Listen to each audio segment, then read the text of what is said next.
Bismillahirrahmanirrahim. Assalamualaikum warahmatullahi wabarakatuh.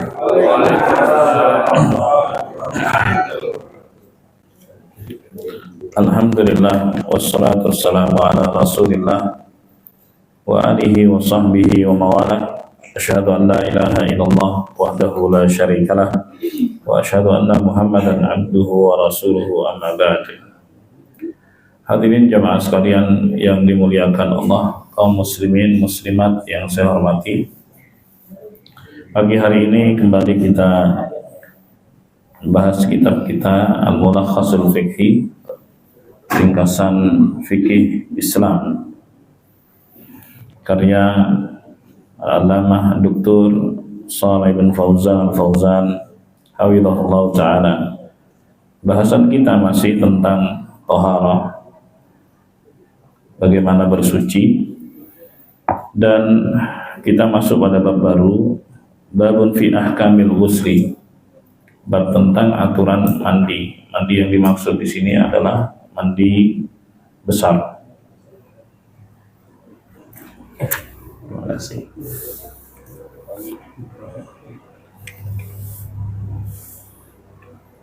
Baik, jemaah sekalian yang dimuliakan Allah, pada pertemuan yang lalu kita sudah bahas sejumlah aturan bersuci dari hadas kecil sekaligus pembatalnya. Maka kita juga perlu untuk mengetahui aturan-aturan bersuci dari hadas besar. Apakah itu janabah, haid, dan nifas. Ya, janabah, haid, dan nifas. Cara bersuci ini disebut dengan mandi dalam bahasa kita. Al-ghuslu, yaitu dalam istilah fikihnya. Baik. Dan mandi yang dimaksud bukan sekedar mandi dalam bahasa kita, karena istilah mandi itu terlalu umum, ya kan? Sangat umum. Mandi menyegarkan diri, ya kan, bebersih dan seterusnya dari kotoran. Nah, ini kita sering gunakan istilah mandi besar, ya, yang membedakan antara mandi-mandi yang lain. Jadi kalau dalam bahasa kita diistilahkan dengan mandi besar, ya. Jemaah sekalian yang dimuliakan Allah, disebut mandi besar bukan berarti penggunaan airnya itu banyak sekali. Tidak, itu hanya istilah saja, istilah di kita. Karena mandi dari janabah, dari haid ataupun nifas, sesungguhnya hanya dengan meratakan air ke seluruh tubuh. Isti'malul mali fi jami'il badani ala sifatin makhsusah.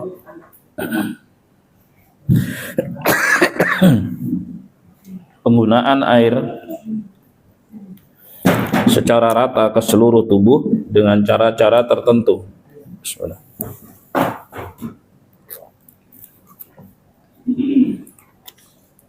Ya, dan nanti akan diterangkan cara-caranya. Jadi yang disebut dengan mandi besar itu menggunakan air dan meratakannya ke seluruh tubuh dengan cara-cara tertentu. Itu disebut dengan mandi besar. Dalil akan wajibnya mandi besar dalam rangka bersuci dari hadas besar adalah firman Allah Subhanahu wa taala dalam surat Al-Maidah ayat 6. Kata Allah Subhanahu wa taala, "Wa in kuntum junuban fatahharu." Kalau kalian janabah, maka bersucilah. Bersuci di sini artinya adalah mandi. Bahkan para ulama menyebutkan bahwa mandi janabah itu sudah dipakai dan digunakan di masa jahiliyah. Karena mandi janabah itu termasuk dari sisa ajaran Ibrahim alaihissalam. Mandi janabah atau mandi besar itu termasuk dari sisa ajaran Ibrahim alaihissalam. Jemaah sekalian yang dimuliakan Allah, sebelum kita bahas tentang cara mandinya, perlu diketahui bahwa ada hal-hal yang mengharuskan seorang itu mandi besar. Ya kalau nggak terjadi, maka ya nggak mandi besar. Bismillah.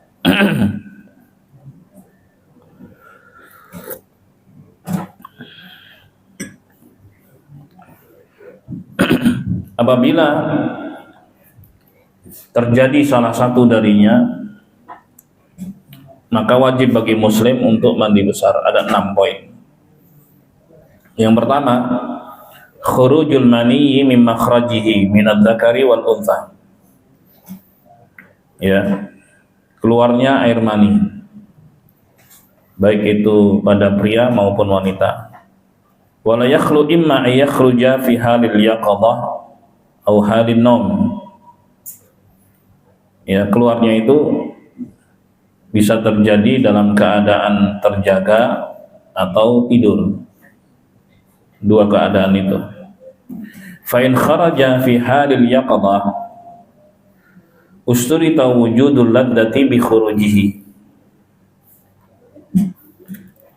Ya, apabila keluar dalam keadaan terjaga, maka syaratnya saat air itu keluar disertai rasa enak dan lezat. Karena ada kondisi tertentu karena sakit gitu dia keluar aja. Nah, keluarnya air mani dari orang yang sakit, orang yang udah nggak bisa nahan, ya, karena kan sebelum keluar tuh tertahan dulu, kan begitu, baru kemudian bitadaffuq dengan semburan, kan begitu, dia tertahan dulu. Kalau tiba-tiba keluar aja nggak ada yang menahan, berarti ini sakit. Baik. Jadi kalau dalam keadaan sadar tiba-tiba keluar, maka tidak wajib mandi, karena ya tiba-tiba keluar aja gitu kan. Nggak ada sesuatu pun yang menahannya. Karena untuk keluar kan tertahan dulu dia dalam kondisi tertentu, baru dia bisa keluar. Tiba-tiba keluar, nah itu nggak wajib mandi. Jelas ya, Ma? Pasti ada yang nggak beres ini pada kesehatannya, karena itu nggak normal, sakit, ya kan? Baik. Wa in kharaja fi halin naum, kalau keluarnya itu dalam keadaan tidur, ya, yang disebut dengan mimpi basah. Ya, menurut istilah fikih namanya ihtilam, mimpi basah. Wajib al-ghuslu mutlaqah, maka wajib mandi secara mutlak apapun keadaannya. Ya, mimpi basah maka harus mandi. Li faqdi idrakihi faqad la yash'uru bil laddah, karena seorang dalam kondisi nggak sadar, namanya tidur, bahkan terkadang keluar tanpa dia merasakan kelezatannya. Ya, fan-naim idza staiqadha wajada athar al-mani wajaba alaihi al-ghusl. Orang yang tertidur kemudian bangun, kalau dia mendapati ada bekas dan bercak air mani, maka dia wajib mandi. Ada bekasnya soalnya. Ya, sama saja apakah dia merasakan sesuatu ketika tidur atau tidak, tapi ada bekasnya. Baik. Wa in ihtanama wa lam yakhruj minhu mani wa lam yajid lahu atharan lam yajib alaihi al-ghusl. Tapi kalau seorang itu merasa mimpi basah, dia merasa perasaan aja ya. Kemudian pas bangun kok nggak ada bekasnya sama sekali, benar-benar nggak ada, walaupun sedikit nggak ada. Ya, karena bekasnya itu kan airnya sudah difahami lah, diketahui. Dia airnya kental gitu, keruh. Kalau ada bekasnya kan kelihatan. Ya, ini nggak ada sama sekali bekasnya. Tapi dia merasa mimpi basah. Pertanyaannya, mandi nggak? Gitu. Karena nggak ada bekasnya. Maka jawabannya nggak wajib mandi. Alasannya apa? Nggak ada bekasnya sama sekali. Hanya mimpi. Dia merasa mimpi itu mimpi basah. Tapi ketika bangun sama sekali nggak ada bekasnya. Bekas kering ataukah bekas basah nggak ada. Gitu kan? Baik, maka tidak wajib mandi. Baik. Jadi ini yang pertama ya, karena keluarnya mani dari pria ataupun wanita, ya, apakah dalam keadaan sadar atau dalam keadaan tidur. Baik, sudah diterangkan rinciannya ya. Kalau dalam keadaan sadar, disyaratkan dia harus merasakan kelezatan saat air maninya keluar. Ya, kalau hanya tiba-tiba meleleh keluar gitu tanpa sebab, maka itu tidak mewajibkannya mandi. Tapi kalau keluarnya mani karena tidur, ya, maka wajib mandi secara mutlak dengan syarat apa tadi? Ada bekasnya, diketahui bekasnya. Kemudian yang kedua, jamaah sekalian yang dimuliakan Allah, mimujibatil ghusl ila judzakari fil faraj. Di antara yang mengharuskan mandi itu timba masuk ke dalam sumur. Jadi timbanya itu udah nggak kelihatan, gitu kan? Kalau timbanya itu ada di bibir sumur, ya nggak wajib mandi. Gitu. Itu yang disebut dengan ilaj kalau istilah fikihnya. Jelas ya? Timbanya ditaruh aja di bibir sumur gitu. Ya, wajib mandi nggak? Terus nggak jadi, ya nggak wajib mandi. Tapi ketika timba sudah masuk, nggak kelihatan dia ke dalam sumur. Sumur timba itu bukan sumur bor ya. Ini yang dulu, zaman dulu masih timba gitu kan. Atau bawa yang apa namanya, yang alami lah, yang timba-timba kayak gitu kan. Sekarang udah pakai bor semua. Baik. Nah itu. Kalau nggak kelihatan timbanya, ya udah wajib mandi walaupun nggak sampai klimaks. Ya mungkin ada pembatalan gitu karena urusan tertentu nggak jadi deh, gitu kan? Bisa aja kan? Tapi udah terlanjur masuk ke dalam sumur, maka wajib mandi. Jelas ya? Kalau nggak paham aneh, karena ini bahasanya hampir nggak paham. Iya, ini nggak zamannya timba kayak ini jadul istilah jadul. Tapi itu istilah para ulama jamaah. Kenapa? Itu banyak hukum, banyak terkait hukum di dalamnya. Bahkan urusan perzinahan itu kalau dipastikan ada saksi ya yang melihat timba itu masuk ke dalam sumur, itu disebut perzinahan. Kalau nggak sampai begitu tidak disebut perzinahan. Gitu, bahaya. Sebab kalau hanya nuduh saja, yang nuduh itu bisa kena cambuk. Dan syaratnya harus 4 orang melihat timba masuk ke dalam sumur. Kan sulit itu untuk mendapatkan 4. 3 saja menyaksikan, kurang 1. 3 orang itu dicambuk. masalah kehormatan ini soalnya gitu. Nah misalnya kalau ketemu berduaan gitu, ya nggak ada hubungan apa-apa, oke.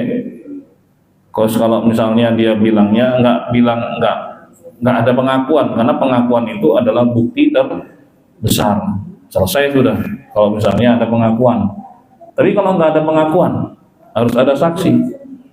Kalau nggak ada saksi ya nggak bisa dijatuhin, gitu.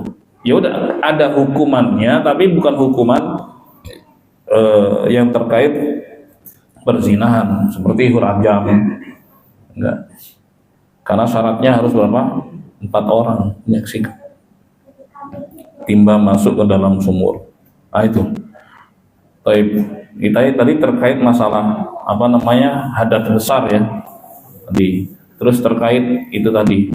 Terus ada lagi hukum yang lain terkait timba masuk dalam sumur juga. Apa itu? Hukum kemahroman.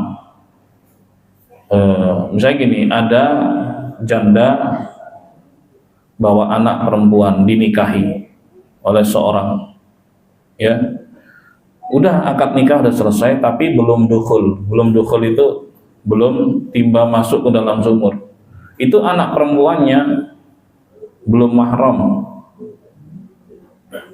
ya, bagi bapak sambungnya, bukan mahram. Ya, disebut Rabibah itu anak bawaan istri, ya kan, dan menjadi mahram ketika orang tersebut sudah melakukan tadi timbanya masuk ke dalam sumur. Itu banyak ketentuannya, jemaah, banyak hukum-hukum yang terkait dengannya. Makanya ini yang menjadi ukuran gitu. Makanya tadi saya katakan kalau timbanya masih diletakkan di bibir sumur gitu ya, ya belum mandi. Tapi kalau misalnya diletakkan di bibir sumur bocor, nah itu tetap mandi. Yang mandi yang mana? Yang bocor yang mandi. Ya, yang mandi yang bocor, sumurnya nggak perlu mandi. Gitu. Jelas rinciannya jemaah. Nah, ini penting nih ya, terkait hukum bersuci dari hadas besar. Baik. Jadi ketika timba masuk ke dalam sumur wajib mandi. Walau lam yahsul inzalun, walaupun nggak sampai klimaks. Dasarnya adalah hadis yang diriwayatkan Muslim dan selainnya dari Nabi SAW. Idza jalasa baina syu'abihal arba', ya, apabila seorang pria ya duduk di 4 cabang istrinya, 4 cabang tubuh istrinya. Jadi ini kiasan ya, 4 cabang itu ya tangan, 2 dan kaki kan itu 4 cabang. Di situ Rasul menggunakan istilah duduk, ya kan, duduk. Tsumma massal khitanul khitana. Kemudian yang dikhitan menyentuh yang dikhitan. Nah itu mas di situ. Yang dikhitan menyentuh yang dikhitan. Ini menunjukkan bahwa wanita juga dikhitan, tapi berbeda hukumnya dengan pria. Kalau pria itu wajib, kalau wanita dikhitan itu mustahab atau dianjurkan. Jadi perintahnya kalau untuk pria harus, kalau untuk wanita sifatnya anjuran. Cuman nggak tahu di sini di mana khitan untuk bayi perempuan. Kalau di rumah sakit katanya nggak bisa, nggak boleh atau nggak bisa. Tapi tetap ada ya di sini. Ngasih ya. Alhamdulillah. Baik. Ya, faqad wajib al-ghuslu. Nah, yang dimaksud dengan mas di situ sentuhannya adalah masuknya timba ke dalam sumur, bukan hanya sekedar nempel atau ditaruh di bibir sumur, bukan. Tapi ilaj itu bahasa fikihnya. Itu timba masuk ke dalam sumur. Fayajibul ghuslu 'alal wati' wal mautu'ah bil ilaj. Maka dua-duanya wajib mandi walau lam yahsul inzalun, walaupun tidak sampai klimaks. Lihadal hadis, berdasarkan hadis ini, wal ijma'i ahli ilmi ala dzalik, dan berdasarkan ijma' atau kesepakatan para ulama terkait hal ini. Bismillah.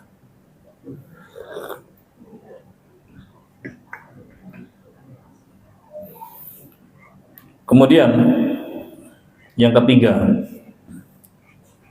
mimujibatil ghusli inda ta'ifati minal ulama islamul kafir. Menurut sebagian ulama, di antara yang mengharuskan mandi adalah masuk Islamnya orang kafir. Jadi dia masuk Islam, maka dia harus mandi. Ya, harus mandi. Karena Nabi SAW pernah memerintahkan sebagian mereka yang baru masuk Islam untuk mandi. Sebagaimana hadisnya diriwayatkan Abu Dawud, Tirmidzi, Nasa'i dari sahabat Qais bin Asim radhiyallahu anhu. Baik, ini ada beda pendapat. Ada yang mengharuskan mandi, ada yang tidak. Karena Rasulullah memerintahkan pada sebagian saja, enggak semuanya, enggak setiap orang yang kafir terus kemudian masuk Islam harus mandi. Baik, tapi penulis berpendapat merupakan keharusan bagi kafir yang masuk Islam untuk apa? Mandi. Baik, mandi besar. Bismillah. Wa yara katsirun min ahli al-ilm anna iktisal al-kafir idza aslam mustahab. Banyak ulama yang berpendapat bahwa mandinya orang kafir saat masuk Islam itu bersifat anjuran saja. Hanya bersifat anjuran, walaysa biwajibin. Tidak wajib. Kenapa? Li'anna lam yunqal 'anil Nabi sallallahu alaihi wasallam annahu kana ya'muru bihi kull man aslam. Ini. Karena tidak ada berita dari Nabi sallallahu alaihi wasallam bahwa beliau memerintahkan untuk mandi bagi setiap kafir yang masuk Islam. Hanya sebagian saja. Sebagian, sebagian yang lainnya enggak. Fa yuhmal al-amru bihi al-istihbab. Maka perintah di situ diarahkan kepada sifat anjuran. Jadi perintah itu di dalam syariat ada dua. Ya, perintah yang bersifat harus, ya, itu disebut dengan apa? Wajib. Kemudian kedua, perintah yang bersifat anjuran. Ini disebut dengan sunnah atau mustahab. Baik. Jelas ya, Ma?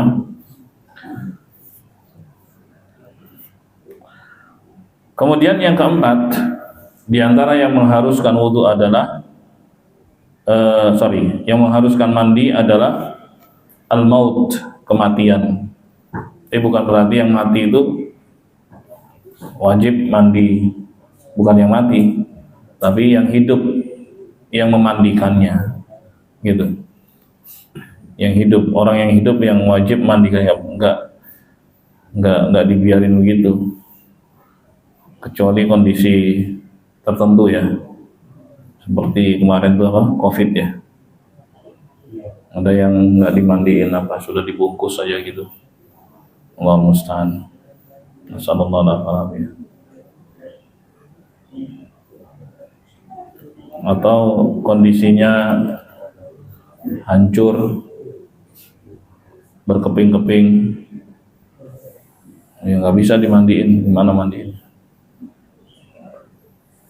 Assalamualaikum. Ya yang bisa, kalau misalnya nggak hancur tapi sebagian mungkin hilang atau hancur, ya sebagian itu yang dimandikan. Allah musta'an. Kondisi orang kan macam-macam jemaah. Ya, ketika mati. Baik. Apalagi tenggelam di laut, apakah naik kapal atau naik pesawat? Kan pesawat jatuh ke laut, ada sampai nggak keangkat, nggak diangkat karena biayanya mahal juga, ya kan? Seperti yang di mana itu, Majene ya, pernah itu di Majene nggak keangkat. Terus yang di Bekasi juga. Tapi kalau yang Bekasi itu udah jadi serpihan-serpihan ya. Allah musta'an. Yang bisa selamatin, nah itu yang kemudian dimandikan. Yang tidak mau gimana lagi. Taib, Allah musta'an. Nasallallahu alaihi wasallam. Salamah fid dunya wal akhirah. Jemaah sekalian yang dimuliakan Allah. Fayajibu taksilul mayyit, maka wajib dimandikan kalau matinya normal ya, dan masih ada tubuhnya gitu. Ghairi syahid fil ma'rakah. Nah, ada lagi yang enggak dimandikan, itu mereka yang mati syahid di medan perang. Ya, li'annahu la yuwassal, maka orang yang mati syahid di medan perang itu enggak dimandikan. Ya udah dikubur sebagaimana keadaan, enggak dimandikan. Dan nanti dibangkitkan oleh Allah dalam keadaan seperti itu, darahnya, dan itu membanggakan, pride gitu buat dia kan. Karena darahnya itu bukan darah yang anyir tapi wangi, dibangkitkan di akhirat dalam keadaan seperti itu bagi mereka yang berjihad di jalan Allah Subhanahu wa taala. Nah, dan rinciannya nanti akan datang dalam pembahasan tentang janais, pembahasan tentang jenazah, itu khusus nanti bab sholat, pembahasan tentang jenazah. Kan kita masih bahas tentang toharoh ya. Kemudian yang kelima dan yang keenam, jamaah sekalian yang dimuliakan Allah, adalah haid dan nifas. Haid kelima, nifas keenam. Tapi haid dan nifas itu ada kesamaan dan ada perbedaan. Makanya disebutkan jadi 1, 5 dan 6 gitu. Baik. Jemaah sekalian yang dimuliakan Allah, kalau haid itu darah rutin yang keluar pada setiap wanita. Ya, nanti akan ada pembahasan khusus juga tentang rinciannya. Nifas itu darah setelah persalinan. Kalau darah haid normal antara 6-7 hari, umumnya begitu. Kalau darah nifas maksimal itu 40 hari maksimal. Jadi kalau misalnya masih keluar terus setelah 40 hari, maka disebut dengan istihadhah, itu pendarahan ya. Maka di hari ke-40 wanita tersebut tetap harus mandi dan sholat walaupun darah terus keluar ya. Dan bagi mereka setiap kali hendak sholat harus bebersih dulu, cebok dulu, kemudian wudhu baru sholat. Setiap kali hendak sholat harus begitu. Bagi wanita yang pendarahan. Ya, nanti ada hukumnya sendiri di akhir kitab Taharah insyaallah. Tapi dibawakan di bab ini ya hanya untuk sekedar menunjukkan bahwa kalau sudah selesai dari haid dan nifas wajib mandi. Itu poinnya, ya kan? Jadi ada berapa tadi? 6 ya. Yang pertama apa tadi? Keluarnya mani. Keluarnya air mani ada 2 tadi, dalam keadaan sadar dan tidur. Kalau dalam keadaan sadar syaratnya apa? Harus merasakan kelezatan saat keluar. Kalau dalam keadaan tidur syaratnya apa? Harus ada bekasnya ya. Ingat ya itu ya. Oke. Kemudian yang kedua apa tadi? Ya, jima atau timbang masuk ke dalam sumur. Nah, itu jima. Taib. Timbang istilahnya itu ilaj, karena jima itu sebuah proses besarnya ya, kan macam-macam gitu. Ya. Tapi yang jadiin standar tadi yang mengharuskan orang itu mandi adalah ilaj, itu bahasanya ilaj, al-ilaj itu timbang masuk ke dalam sumurnya itu. Baik, itu yang mengharuskan mandi walaupun tidak sampai klimaks. Lalu yang ketiga apa tadi? Ya, orang kafir yang masuk Islam. Ini. Baik. Kemudian yang keempat kematian ya, kematian yang masih hidup harus memandikan saudaranya yang mati sebelum dikubur. Lalu yang kelima dan keenam haid dan nifas. Ya, bagus. Baik. Berikutnya kita masuk tentang cara mandi. Nah, ini cara mandi. Cara mandi yang sempurna. Jemaah, cara mandi itu ada yang sah, cukup sah, ada yang sah dan sempurna. Gitu. Kalau sekedar sah, ya dia guyur aja dari atas ke bawah, seluruh tubuh rata, gitu aja. Udah selesai dengan niat tentunya, dengan niat mandi janabah. Jadi guyur semuanya. Pakai sampo enggak? Dulu juga enggak ada sampo. Ini orang-orang sekarang aja seakan-akan mandi besar itu harus pakai sampo, padahal enggak. Ya, mandi keramas gitu. Padahal enggak harus. Karena keharusannya itu adalah membasahi seluruh tubuh, itu penting. Membasahi seluruh tubuh. Mungkin sampo itu untuk membersihkan minyak-minyak, ya kan, yang ada di rambut dan sebagainya itu. Supaya air itu bisa sampai ke akar, ya, sampai di kepala gitu. Karena Rasulullah mengatakan di bawah setiap helai rambut itu ada janabahnya. Di bawah setiap helai rambut itu ada janabahnya. Artinya apa? Di bawah satu helai rambut itu harus basah gitu loh. Karena ketika seorang janabah, ya, itu ngerasain kan semuanya ke seluruh tubuh, ya, maka di antara hikmahnya adalah membasahi tadi seluruh tubuh itu, termasuk di bawah helai-helai rambut itu, ya. Makanya yang berambut panjang umumnya kaum wanita, ada juga pria, ya. Kalau Nabi juga rambutnya panjang sampai sebahu. Itu harus memastikan air itu sampai ke kulit kepalanya. Nah, itulah yang kemudian disebut orang dengan apa?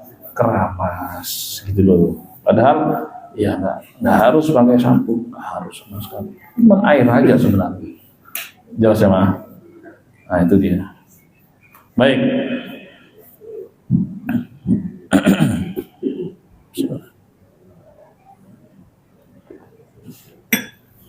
Kalau gini, rumahnya itu di daerah perbukitan.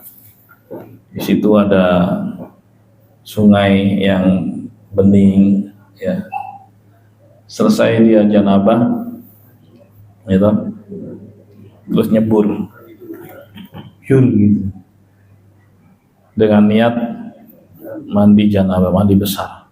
Udah biur, pastiin semua rata kan, terus mentas naik, udah selesai.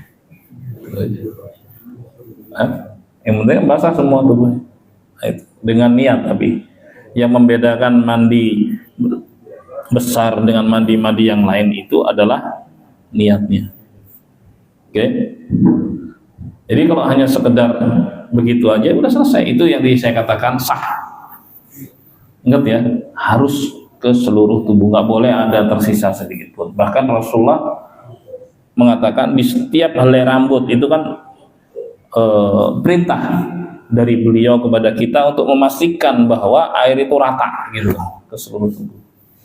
Itu poinnya. Nah, sekarang yang sempurna gimana? Yang pertama niat tentunya dalam hati, karena niat itu adalah pekerjaan hati, ya, detikan hati, maka cukup dalam hati bahwa mandinya itu adalah mandi besar. Yang kedua, baca bismillah. Bismillah. Baik. Kemudian cuci tangan 3 kali. Cuci tangan 3 kali, ya. Mungkin muncul pertanyaan, baca bismillah di toilet memang boleh gitu kan? Iya kan? Baik.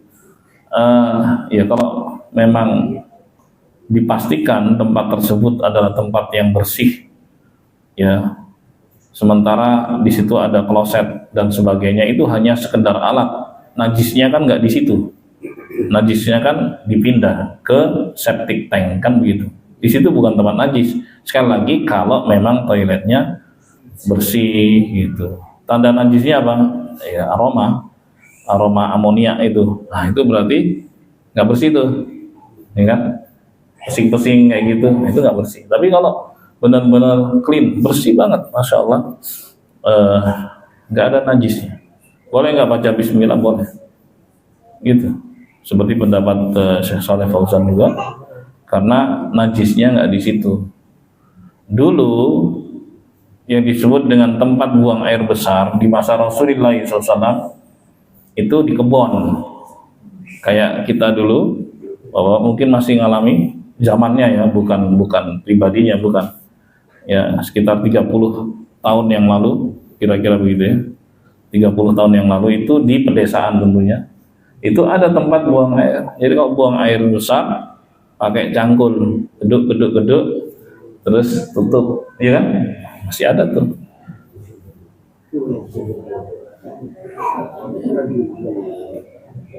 Ada yang seperti itu. Iya toh? Gitu nggak? Ngerasain nggak yang kayak gitu? Sekarang udah nggak ada, masya Allah sudah. Hah? Nah itu di masa Rasulullah begitu. Jadi di rumah itu hanya ada toilet untuk buang air kecil, nggak ada buang air besar. Kalau buang air besar itu ke baki ya. Baki itu yang sekitar kuburan itu lah. Baki itu gelap-gelap. Pria wanita begitu, itu namanya mirhab. Ya. Itu namanya tempat untuk buang air besar. Ya. Atau haus disebutnya begitu. Jadi cuman di sana, kalau di Jazirah Arab itu cuacanya kering sehingga tidak menyengat aromanya karena keringnya itu. Kok di kita kelembaban sangat tinggi, ya sehingga nggak kering-kering. Akhirnya ya udah bau terus, gitu kan? Nah itu poin. Oke. Jemaah sekalian yang dimuliakan Allah, jadi kalau toiletnya di tempat kita itu sudah dibentuk sedemikian rupa, terus najis itu dipindah, dia nggak di situ najisnya, tapi ditempatkan tempat lain, namanya septic tank gitu. Nah, baca Bismillah di tempat kayak itu bisa nggak? Jawabannya bisa, karena bersih, nggak ada najis di situ. Tapi kalau memang masih aromanya, ya aroma amoniaknya masih tercium gitu kan, ya jangan baca basmalah di situ, dalam hati aja, ya kan? Ya tidak disebut baca, batin namanya.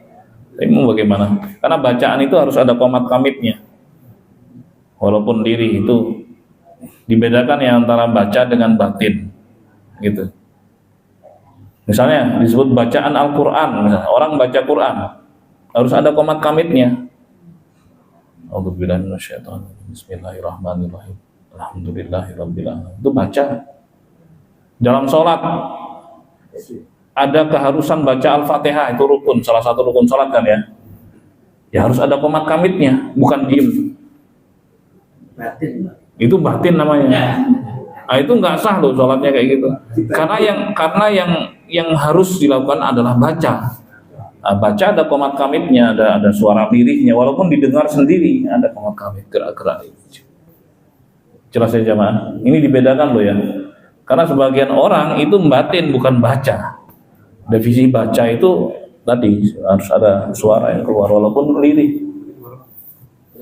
Iya, apalagi sambil tidur nanti. Ya kan? Jadi pertama niat, kemudian baca Bismillah, cuci tangan 3 kali dan cuci kemaluan. Yang belepotan tuh cuci. Baik. Cuci, setelah itu udah bersih ya. Apa yang dilakukan? Berwudu. Wudu sempurna. Ini wudu sempurna. Ini salah satu cara. Ada cara yang kedua, wudunya nggak sempurna, disisakan bagian kaki saja. Nanti kakinya belakangan dibasuh. Tapi ini yang gampangnya, udah wudu aja sempurna, kaki pun terbasuh sampai selesai.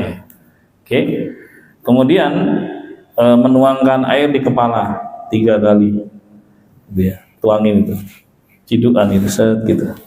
Nah, ini memastikan air itu sampai ke kulit kepala. Itu sampai ke kulit kepala ini pria wanita, terutama wanita yang rambutnya panjang harus pastikan begitu. Nah, ini loh yang disebut dengan ramah sama orang gitu loh. Padahal gak mesti pakai shampoo, gak mesti. Jadi mungkin shampoo itu membantu ya menghilangkan tadi minyak-minyak atau apa segala macam sehingga betul-betul sampai ke kulit kepala. Kalau nggak ada shampoo nggak apa-apa, bisa aja. Kalau memang dia bisa memastikan bahwa sampai di kulit kepalanya itu basah. Oke. Jadi 3 kali. Setelah sudah 3 kali begitu, udah basah nih kepalanya, baru kemudian guyur seluruh tubuh. Guyur seluruh tubuh sambil diratakan gosok-gosoknya. Udah selesai. Gitu. Dan Nabi Muhammad SAW untuk proses mandi tadi hanya menggunakan air 5 mud. Sedikit banget tuh, 1 mud tuh gini, 2 tangan di. Nah, kalau ukuran liternya berapa? Sebagian berpendapat 600 mili 1 mud. Jadi kalau ada juga yang berpendapat 750. Oke, kalau 750 kali 4 ya, kali 4 berarti 3 liter gitu. Plus 3 liter 750 berarti anggaplah 4 liter. 4 liter air jemaah. Kalau ada air mineral yang 1,5 liter itu 2 itu plus 1 liter. Kebayang nggak berapa banyak air yang dipakai? Hemat kan? Ya segitu. Itu dipakai mandi besar loh. Ini para sahabat menyampaikan itu kepada kita. Ada sebagian orang mengatakan, wah rambutku panjang, nggak cukup air segitu. Terus kata sahabat yang meriwayatkan hadis, orang yang lebih panjang rambutnya dan lebih lebat dari kamu aja bisa. Kok kamu bilang nggak bisa? Siapa yang dimaksud? Rasulullah SAW. Rasulullah cukup untuk penggunaan air segitu. Ini anjuran untuk hemat. Anjuran untuk apa? Hemat air, jemaah. Baik, karena yang terpenting adalah perataannya. Kalau misalnya orang dapetin air segitu, terus dianggap, oh ini nggak cukup buat saya nggak bisa mandi, terus gimana dia sholat? Padahal kan dia harus segera menjalankan ibadah. Dikira air segitu tuh sedikit sekali, nggak cukup buat dia. Wah ini buat cebok aja habis katanya. Gimana sih? Padahal untuk Rasulullah cukup dengan proses tadi itu sampai selesai. Jelas jemaah? Nah, jadi itulah cara mandi yang sempurna. Cara mandi yang sempurna. Baik, ini waktunya udah habis. Sekarang tanya jawab ya. Materinya masih ada. Nanti kita akan sambung lagi pada pertemuan berikutnya insyaallah. Kasih tanda ya. Karena ada beberapa hal penting untuk diulas. Jadi kesimpulan pelajaran pagi hari ini jemaah tentang mandi besar tadi disebutkan definisinya, kemudian ada 6 hal yang mengharuskan mandi besar, kemudian yang ketiga tentang cara mandi besar. Nah, jadi setelah selesai semua baru cuci kaki ya, udah selesai. Terus kalau kembali wudhu lagi? Enggak wudhu lagi, karena mandi besar itu bisa langsung dipakai untuk sholat, kan dia sudah suci. Jelas ya, nggak perlu wudhu lagi. Kan wudhu untuk membuat seorang suci dari hadas kecil. Kalau mandi besar, ya dipakai dari hadas. Begitu selesai mandi, udah langsung sholat, bisa. Nggak wudhu lagi, orang udah selesai, udah suci dia. Gitu. Kecuali ini bedanya ya. Kecuali mandi yang lain, seperti mandi Jumat. Orang mandi Jumatan mandi dulu nih. Apakah mandi Jumatnya bisa dipakai langsung sholat? Nggak bisa. Nggak bisa. Karena mandi Jumat itu untuk bebersih saja, bukan untuk membuat dia suci. Beda loh ya peruntukannya. Demikian pula mandi-mandi yang lainnya, mandi biasa seger gitu. Setelah seorang mandi seger begitu, ya, apakah bisa dipakai untuk sholat? Nggak bisa. Nggak bisa. Nah, itulah tadi niat yang membuat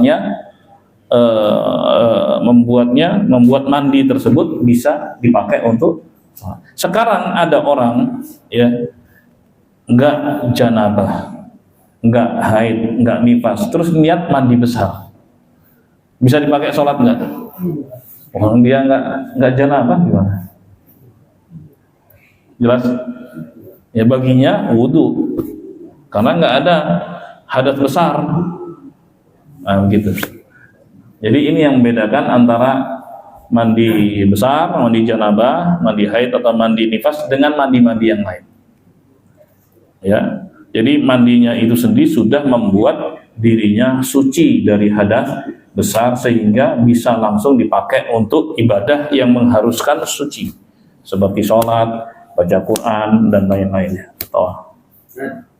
Selesai mandi junub, nggak sengaja nyenggol, pipis. Oh pipis ya? Nah, ya harus wudhu, ya cebok dulu, ya, baru wudhu. Ya, betul. Perlu kembali ke itu. Mandi besar? Enggak.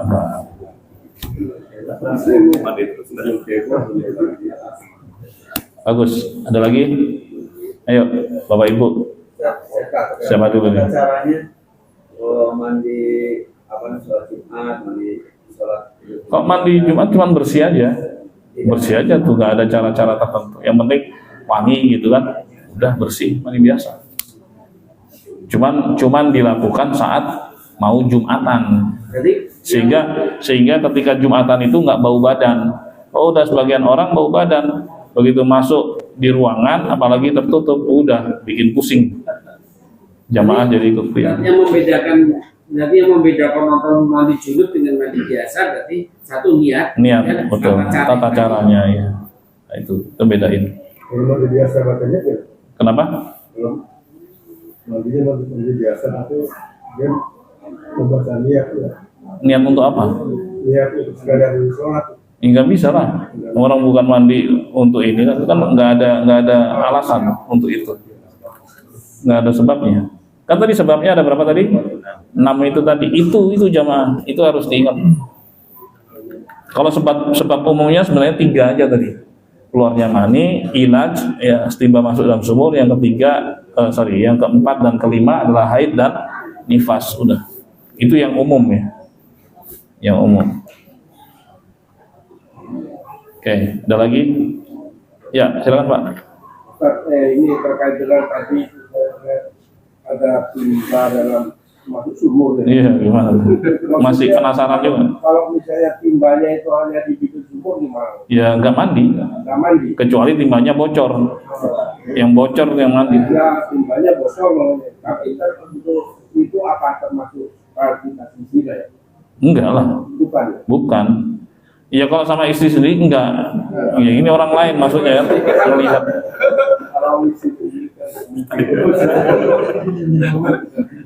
Enggak, ini kalau misalnya sesuatu itu dihukumi sebagai zina tadi itu, kalau tadi timba itu masuk ke dalam sumur disaksikan, nah itu perzinahan namanya. Selama belum ada itu, nggak ada saksinya, nggak disebut. Ada hukuman, ada hukumannya, tapi bukan hukuman terkait perzinahan. Hukumannya kan keras. Kalau misalnya dia masih bujang, belum pernah menikah, ya dicambuk 1 kali dan diasingkan selama setahun. Ya, kemudian kalau dia pernah menikah dan merasakan lezatnya pernikahan, maka dirajam sampai mati. Itu kan hukumannya. Itu hukumannya, hukum berzina. Makanya itu berat. Sehingga nuduh itu nggak gampang. Itu kehormatan orang. Misalnya berduaan, bukan suami istri misalnya. Tapi nggak ada saksi, gimana? Nggak ada saksi, nggak bisa. Kalau nggak ngaku gimana? Nggak bisa.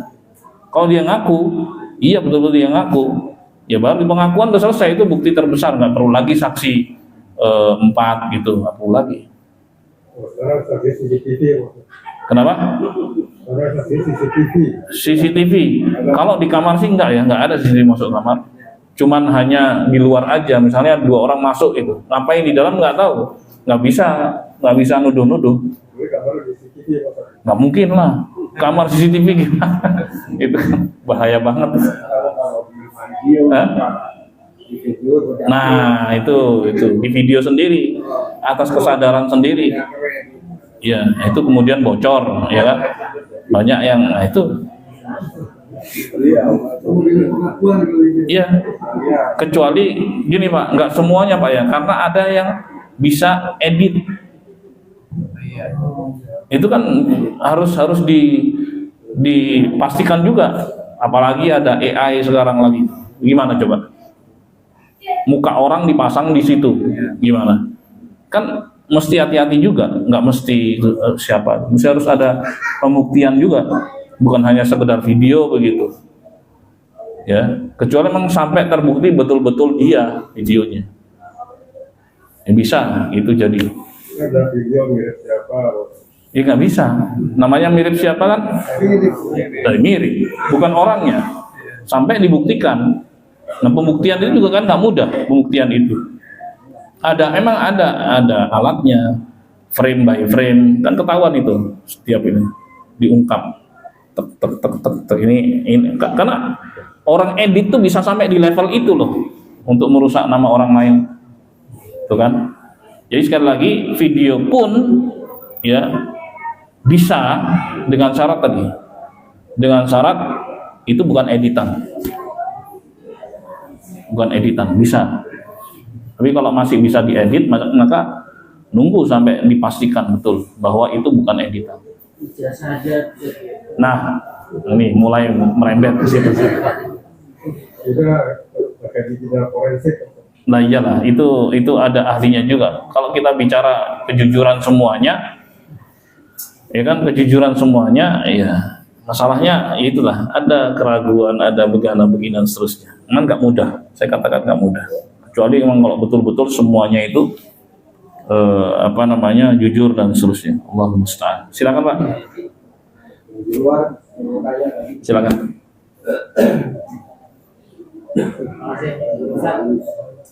Kalau sering nimba katanya bisa menimbulkan sehat. Kalau jarang nimba apakah bisa menimbulkan prostat? Itu kesehatan. Wah itu tanyanya ke dokter. Bukan ke saya. Saya bukan dokter. Saya hanya menilai ya ini wajib mandi atau enggak gitu. Tapi kalau udah sampai itu sering nimba begini, jarang nimba begitu, nah dokter. Makanya dok. Ya. Oke, cukup ya.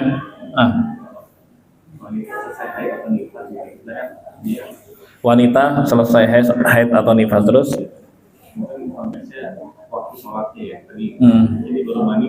Oh ya, ini penting jamaah. Tapi nanti ada pembahasannya sendiri, insyaallah terkait sholatnya. Sholatnya wanita yang selesai haid, ya kan? Kadang gini selesai haid ditunda, padahal udah selesai tuh. Ibu-ibu jamaah, penting ya jamaah, penting nih. Gini. Ini bagus, tapi nanti akan saya ulas kembali. Jadi ada wanita selesai haid, selesai betul-betul selesai. Jam 9 malam atau jam 10 malam. Pertanyaan saya nih, apa yang ibu-ibu lakukan? Segera mandi atau besok aja lah? Hah? Enggak, saya tanya ibu-ibu loh. Karena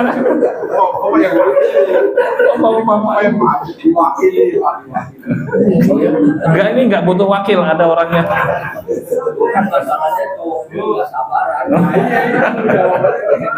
Enggak, ini penting karena terkait sholat. terkait sholat. Disuruh mandi. Oke, jam 10 masih oke lah. Sekarang gini, kalau misalnya bersih jam 12 malam, apa yang dilakukan? Hah? Enggak, biasanya selama ini gimana? Saya pengen tahu aja. Ayo Bu, jawab Bu. Baru besoknya ya. Padahal kalau udah bersih harus segera mandi karena ada kewajiban yang harus dikerjakan, yaitu sholat. Berarti ninggalin sholat dong kalau gitu. Jadi misalnya bersihnya udah bersih, betul-betul bersih jam 12 malam, mandi juga saat itu, mandi janabah. Ya. Kenapa? Beda lagi kalau ini saya katakan kalau memang dia udah tahu gitu loh, tahu. Dia tahu jam 12, tahu. Mungkin aja dia bangun malam-malam gitu, terus cek bersih udah ada apa namanya semacam tanda itu kan cairan putih gitu. Udah bersih, terus ditunda. Salah. Ya harus bersih, harus mandi juga saat itu. Mandi janabah. Ya kalau misalnya dingin ya diangetin gitu. Oke, kalau nggak bisa sama sekali ya tayamum. Misalnya ada orang sakit banget sakit, tapi dia udah bersih dari haid. Ya, nggak bisa dia tersentuh air sama sekali. Ya harus bersuci. Tujuannya untuk apa jamaah? Untuk sholat. Sholat apa yang dikerjain?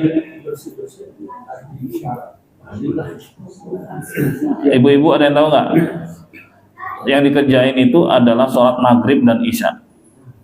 Karena waktu isya adalah waktu maghrib ketika dalam keadaan darurat. Ini termasuk ketika seorang wanita suci jam tersebut, ya maka yang dikerjakan adalah maghrib dan isya jamak takhir. Itu. Demikian pula ketika dia bersih jam 4 sore atau setengah 5 sore, udah pasti bersih. Dia segera mandi. Kemudian dia sholat apa? Duhur dan asar. Karena waktu asar adalah waktu duhur dalam kondisi darurat, gitu. Dia ngerjain gitu. Tapi gini, ada wanita, ya suci, kemudian masuk waktu duhur, dia lagi masak nih. Wanita kan sholatnya di rumah, afdolnya ya. Terus dia bilang entar aja deh masak dulu lah, gitu. Pas lagi masak sampai jam 2, kan masih bisa tuh sholat kan, selama belum masuk waktu asar. Nggak taunya datang bulan. Gitu. Pertanyaannya, apakah harus mengganti waktu duhurnya? Jawabannya tidak. Dia nggak perlu ganti waktu duhur. Kenapa? Karena waktu duhur itu masih ada buat dia. Kan batas terakhir waktu duhur adalah apa? Masuknya asar. Jadi kalau dia belum sholat juga sampai jam 2, kemudian datang bulan, kan belum sholat duhur nih, maka dia nggak perlu ganti sholat duhur itu. Tapi sebaliknya ketika dia suci, misalnya sucinya jam 4 sore atau setengah 5 sore, ya suci, segera dia mandi. Dia harus kerjain duhur dan asar jamak takhir. Jangan ditunda-tunda karena sudah bersih. Ya segera. Nggak dia bisa misalnya bersih sekarang, entar aja 2 hari lagi mandinya, nggak bisa. Ya, ditunda lama ataupun ditunda barang beberapa jam tetap nggak bisa. Jadi begitu selesai, dipastikan tahu udah selesai, segera apa? Mandi. Nah ini pertanyaannya ke situ tadi. Ya. Nah nanti akan diulas insyaallah secara detail pada haid dan nifas. Baik, terima kasih atas perhatiannya. Mohon maaf atas kekurangannya. Semoga Allah selalu memberikan taufik hidayah pada kita semua dan menyelamatkan kita di dunia maupun di akhirat. Amin ya rabbal alamin. Subhanakallahumma bihamdik, asyhadu an la ilaha illa anta, astaghfiruka wa atubu ilaik. Assalamualaikum warahmatullahi wabarakatuh. Waalaikumsalam.